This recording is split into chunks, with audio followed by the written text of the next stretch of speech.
The sunburned tourist raised her camera, her smile wide and expectant. Behind the lens, Maya didn't smile back. Her job was to frame the perfect shot. The gleaming temple spires in the distance, the lush jungle canopy, and the tourist perched proudly atop the magnificent, yet motionless, elephant.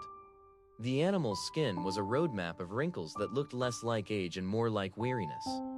Its eyes, barely visible, held a depth of stillness that felt profoundly wrong. This was Maya's third week working for a popular travel photographer in Southeast Asia. She had taken this job, named Next Gen Knowledge, dreaming of adventure, of capturing the raw beauty of the world.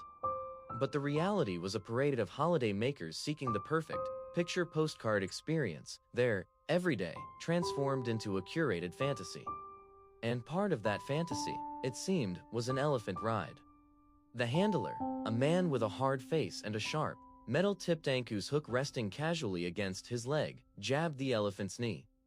The great animal shuffled forward a step, its chains clinking with a sound that grated on Maya's soul. The tourist laughed, a sound of pure delight, oblivious to the quiet submission before her. Your holiday, her everyday, a phrase Maya had read on a forgotten blog, echoed in her mind with the force of a thunderclap. This wasn't a partnership, it was a prison sentence.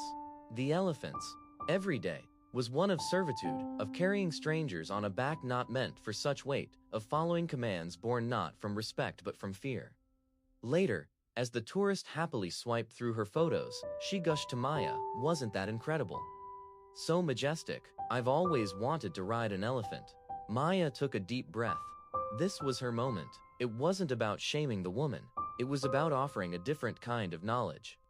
A next generation of understanding.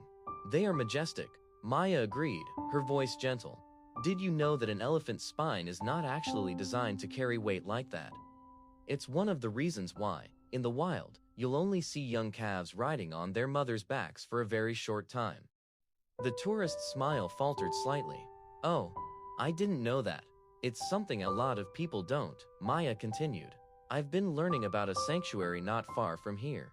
It's a place where rescued elephants can the elephants. They roam in large forests, bathe in mud wallows, and socialize with their herd. Visitors can watch from a distance, or sometimes help prepare their food. It's about observing their natural behavior, not directing it. She pulled out her own phone and showed the woman a picture she had taken secretly a few days prior during her own research. It was of an elephant at the sanctuary, spraying water from its trunk, its ears flapping in clear delight, another elephant playfully nudging it. The joy in the image was palpable, a stark contrast to the stoic resignation of the riding elephant.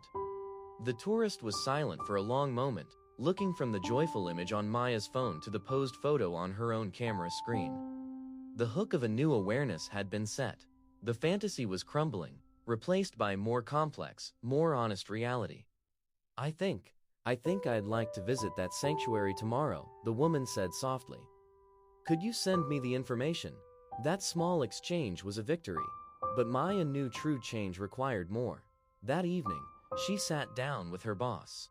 She showed him the powerful side-by-side images and shared the stories she had gathered from the sanctuary staff about the brutal process, known as the crush, used to break an elephant's spirit for tourism. She argued that next-gen knowledge had a responsibility to lead, not follow. That the new generation of travelers craved authentic, ethical experiences. They could be pioneers in promoting kindness. To her surprise, her boss listened. He saw not just the ethical imperative, but the commercial one. The world was changing, and so, their project, Your Holiday, Her Everyday, was born. They began creating content that didn't just avoid showing elephant rides, but actively educated about why. They partnered with the sanctuary, offering photography tours where the goal was patience and observation, not intrusion. They told the stories of the individual rescued elephants, their names, their past traumas, and their journeys to recovery. They highlighted the simple, profound kindness of allowing a creature to live according to its own nature. The message was simple: avoid riding elephants. But it was wrapped in a story of hope and alternative. It was about expanding the definition of a holiday from simply seeking personal pleasure to creating a positive impact. It was about understanding that our most cherished travel memories shouldn't be built on the silent suffering of another. Maya's story teaches us that awareness is the first step, but action is the second. Kindness isn't always a grand gesture.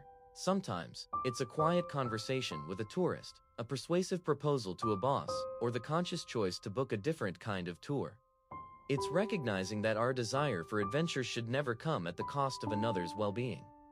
For every creature, every day should hold the potential for peace, not pain. And that is a knowledge worth passing on to the next generation.